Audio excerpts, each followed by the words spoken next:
Hello friends, हमारे channel Hindi IT गुरु में आप सभी मित्रों का स्वागत है। हम लोग एंशिएंट हिस्ट्री के अंतर्गत चोल वंश को आज पढ़ेंगे। चोल वंश का टाइम पीरियड है 859 ईस्वी से 1279 ईस्वी तक। जो शासक थे आंध्र प्रदेश, तमिलनाडु तथा कर्नाटक के चोल वंश। अब चोल वंश के शासकों के नाम। सर्वप्रथम शासक इसमें थे विजयालय, जिनका टाइम पीरियड है 859 से लेकर 871 ईस्वी तक। फिर आदित्य फर्स्ट, इनका टाइम पीरियड 871 से 907 ईस्वी। फिर परातक फर्स्ट 907 से 957 ईस्वी तक। परातक सेकेंड 957 से 973 ईस्वी तक। आदित्य सेकेंड 973 से 985 ईस्वी तक। राजराज सेकेंड फर्स्ट 1985 से 1015 ईस्वी तक। राजेंद्र प्रथम 1015 से 1044 ईस्वी तक। राजाधिराज 1044 से 1052 ईस्वी तक। राजेंद्र प्रसाद 1052 से 1064 ईस्वी तक। वीर राजेंद्र 1064 से 1070 ईस्वी तक। कोलोतुक फर्स्ट 1070 से 1120 ईस्वी तक। फिर विक्रम चोल 1120 से 1333 ईस्वी तक। फिर कोलोतंग सेकेंड 1133 से 1150 ईस्वी तक। फिर राजाराज द्वितीय 1150 से 1173 ईस्वी। फिर राजाधिराज द्वितीय 1173 से 1178 ईस्वी। फिर कोलोतुक तृतीय 1178 से 1218 ईस्वी। राजाराज तृतीय 1218 से 1256 ईस्वी। फिर राजेंद्र तृतीय 1257 से 1279 ईस्वी। अब हम पढ़ेंगे विजयालय को। विजयालय का टाइम पीरियड है 859 ईस्वी से 871 ईस्वी तक। पल्लव वंश के सामंत यानी प्रांतीय शासक विजयालय थे। इन्होंने कर्तव्य निष्ठा के साथ पल्लव वंश की सेवा किए थे। पल्लव और पांड्य राज्य के बीच में शत्रुता होने के कारण लंबे समय तक संघर्ष में पांड्य राज्य की स्थिति दुर्लभ हो गई। इस पर स्थिति का फायदा उठाते हुए विजय चोल ने पांड्य राज पर आक्रमण करके तंजौर पर अधिकार कर यानी उसको जीत लिया। विजयालय ने तंजौर का विकास करके चोल वंश की नींव रखे थे, अर्थात चोल वंश के संस्थापक विजयालय थे। पेनार एवं कावेरी नदी के मध्य समुद्र के पूर्वी तट पर चोल साम्राज्य फैला हुआ था। अब विजयालय ने चोल वंश की राजधानी तंजौर बनाया था। विजयालय ने तंजौर विजय के उपलक्ष्य में नरकेसरी की उपाधि धारण किए थे। इन्होंने नरकेसरी की उपाधि धारण किया। विजयालय ने देवी दुर्गा का मंदिर तंजौर में बनवाए थे। विजयालय सर्वधर्मावलंबी थे, मतलब सभी धर्म को मानने वाले थे। चोल वंश का सबसे प्राचीन एवं प्रसिद्ध बंदरगाह उरयोर था। अब आदित्य प्रथम पढ़ेंगे 871 से 907 ईस्वी। विजयालय के पुत्र आदित्य प्रथम चोल वंश साम्राज्य के राजा बने थे। आदित्य प्रथम योग्य प्रशासक एवं कुशल सेना नायक थे। इन्होंने पल्लव शासक अपराजित के ऊपर आक्रमण करके पराजित कर दिया और पल्लव वंश से आदित्य प्रथम ने तोंडमंडलम छीन लिया। आदित्य प्रथम ने तोंडमंडलम को चोल साम्राज्य के उत्तरी भाग में सम्मिलित कर लिया। आदित्य प्रथम नवोदंड राम की उपाधि धारण किए थे। आदित्य प्रथम की आस्था शैव धर्म में थी। इन्होंने कावेरी नदी के दोनों तट पर शिव का मंदिर करवाए थे, अर्थात इन्होंने मंदिर का निर्माण करवाए थे। आदित्य प्रथम का संबंध चेर नरेश से मधुर था, अतः आदित्य प्रथम ने अपने पुत्र परातक प्रथम का विवाह चेर नरेश की पुत्री के साथ किए थे। अब हम परातक प्रथम पढ़ेंगे 907 ईस्वी से 957 ईस्वी। आदित्य प्रथम के उत्तराधिकारी परातक प्रथम चोल साम्राज्य का शक्तिशाली राजा थे। सिंघेल नरेश तथा पांड्य शासक राज सिंह द्वितीय ने संयुक्त सेना का निर्माण करके 1915 ईस्वी में परातक प्रथम के साथ वलूर का युद्ध हुआ था। इस युद्ध में परातक प्रथम ने कुशल रणनीति के कारण संयुक्त सेना को पराजित कर दिया। सिंघेल नरेश जिसमें भाग गए। परातक प्रथम ने पांड्य राज पर विजय प्राप्त करने के उपलक्ष्य में मुदेरकोड़ की उपाधि धारण किए थे। राष्ट्रकूट शासक की स्थिति अपनी यश कृति को बढ़ाने के लिए 949 ईस्वी में चोल वंश परातक प्रथम के साथ तोकलम पर का युद्ध किए थे।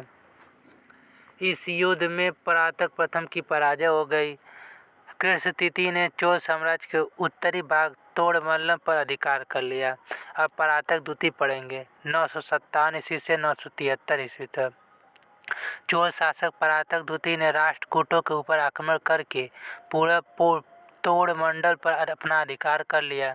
परातक द्वितीय ने सुंदर चोल की उपाधि धारण किए थे। परातक द्वितीय को चोल साम्राज्य का वास्तविक संस्थापक माना जाता है। इन परातक द्वितीय को चोल वंश का वास्तविक संस्थापक माना जाता है। नोट: केसी श्रीवास्तव के अनुसार चोल वंश का वास्तविक संस्थापक राजराज प्रथम थे। अब पढ़ेंगे हम राजराज प्रथम 985 से 1015 ईस्वी। चोल वंश में राजराज प्रथम योग्य, सफल, कूटनीतिक, कुशल सेनानायक थे। इनके समय में चोल वंश की प्रतिष्ठा में वृद्धि हुई थी। राजराज फर्स्ट ने दूर दूर तक विजय पताका फहराए थे, यानी विजय की गाथा इनकी बहुत दूरों दूरों तक थी। राजराज प्रथम का प्राचीन नाम अलिमोरिवर्मन था। राजराज प्रथम स्वयं में शिव पदेशेखर की उपाधि धारण किए थे। राजराज प्रथम ने विश्व प्रसिद्ध बृहदेश्वर का मंदिर राजेश्वर मंदिर तंजौर में बनवाए थे। यह मंदिर भगवान शिव को समर्पित है। राजराज प्रथम ने कांडूलर के क्षेत्र में केरल के राजा रवि वर्मा को बुरी तरह से पराजित किए थे। केरल कुछ क्षेत्रों पर राज प्रथम का अधिकार हो गया। राजराज प्रथम ने केरल नरेश रवि वर्मा के ऊपर विजय प्राप्त करने के उपलक्ष्य पे कांडूलर सौकल मरुत की उपाधि धारण किए थे। राजराज प्रथम के समय में नौसेना शक्तिशाली थी। इन्होंने नौसेना की मदद से श्रीलंका के राजा महेंद्र पंचम के ऊपर आक्रमण करके विजय प्राप्त किए थे। राजराज प्रथम ने श्रीलंका के आधे भाग यानी उत्तरी भाग पर अधिकार कर लिया। राजराज प्रथम ने श्रीलंका में मुंडीचोलपुरम नामक नए प्रांत की स्थापना किए थे, यानी इन्होंने मुंडीचोलपुरम की नामक स्थान की स्थापना की थे। राजराज प्रथम ने श्रीलंका की प्राचीन राजधानी अनुराधापुर को ध्वस्त करके नई राजधानी पेलुनराधा बनाए थे। अब राजराज प्रथम ने श्रीलंका में शिव की प्रतिमा स्थापित किए थे, यानी शिव की मूर्ति की स्थापना किए थे। राजराज प्रथम का अंतिम सैन्य आक्रमण मालदीव पर हुआ था। इस दौरान मालदीव के ऊपर चोल राज का अधिकार हो गया। श्री जयवक ने शैलेंद्र शासक श्री मार विजयोतुंग ने राजराज प्रथम से नागभट्टम में बौद्ध विहार बनवाने की अनुमति मांगे थे। राजराज प्रथम ने शैलेंद्र शासक को अनुरोध स्वीकार कर लिया। अतः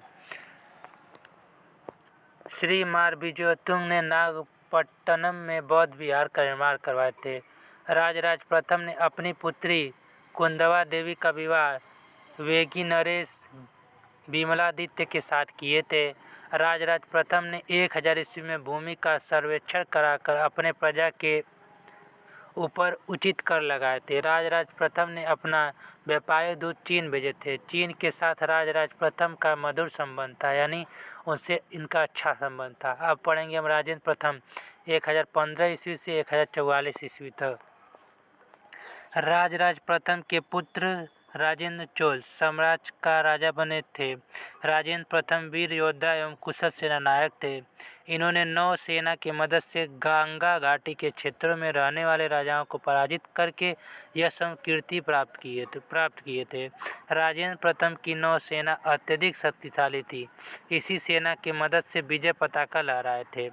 करेंद्र ताम्रपत्र से ज्ञात होता है कि राजेंद्र प्रथम अपने राज्याभिषेक के 5वें वर्ष बाद श्रीलंका के ऊपर आक्रमण किए थे। इस दौरान राजेंद्र प्रथम ने सिंघेल नरेश महेंद्र को युद्ध में बुरी तरीके से पराजित किए थे। राजेंद्र प्रथम ने संपूर्ण श्रीलंका को जीता था। इन्होंने महेंद्र पंचम को बंदी बनाकर चोल राज में लाए थे।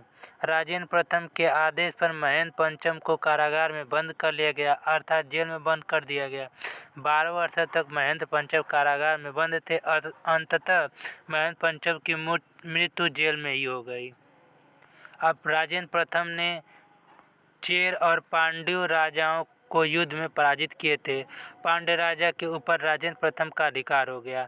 राजेंद्र प्रथम ने अपने पुत्र राजाधिराज प्रथम को पांड्य राज्य का महामंडलेश्वर वायसराय नियुक्त कर दिया। राजेंद्र प्रथम ने चोल पांड्य की उपाधि अपने पुत्र राजाधिराज प्रथम को प्रदान किया। राजेंद्र प्रथम ने बंगाल के शासक महिपाल को पराजित किए थे। राजेंद्र प्रथम ने विशाल नौसेना की मदद से गंगा घाटी के क्षेत्रों में रहने वाले राजाओं को पराजित किए थे। गंगा घाटी के राजाओं ने राजेंद्र प्रथम की अधीनता स्वीकार कर लिया। यह राजेंद्र प्रथम के लिए बहुत बड़ी उपलब्धि थी। राजेंद्र प्रथम ने उड़ीसा स्थित कलिंग के आक्रमण प्राप्त किए थे। राजेंद्र प्रथम ने गंगा घाटी विजय के उपलक्ष्य में गंगैकोंड चोलम की उपाधि धारण किए थे। राजेंद्र प्रथम ने 1035 ईस्वी में बंगाल की खाड़ी में स्थित कांडरम के शासक की विजय संग्राम कोतुलक वर्मल को पराजित कर दिया। राजेंद्र प्रथम ने अपनी दूसरी राजधानी गंगैकोंड चोलपुरम को बनाए थे। राजेंद्र प्रथम नौ सेना की सहायता से एशिया के 12वें द्वीप पर विजय प्राप्त किए थे, यानी 12वें द्वीप को अपने मुट्ठी में कर लिए थे। राजेंद्र प्रथम की आस्था सधर्म में थी। इन्होंने गंगैकोंड चोलपुरम में शिव का मंदिर बनवाए थे। राजेंद्र प्रथम द्वारा विजित 12 द्वीपों में से निम्न प्रमुख हैं: मलाया, जावा, सुमित्रा, इंडोनेशिया, अंडमान निकोबार। राजेंद्र प्रथम ने 2 बार अपना दूत मंडल चीन भेजे थे। अब पढ़ेंगे राजाधिराज प्रथम 1044 ईस्वी से 1052 ईस्वी। राजेंद्र प्रथम के पुत्र राजाधिराज प्रथम चोल साम्राज्य के योग्य राजा बने थे। चेर पांड्य और श्रीलंका के राजा राजाधिराज प्रथम के विरुद्ध एक संघ को तोड़ने में सफल रहे। राजाधिराज प्रथम ने कल्याणी के चालुक्य के ऊपर विजय प्राप्त किए थे, जिसके उपलक्ष्य में वीर राजेंद्र की उपाधि धारण किए थे।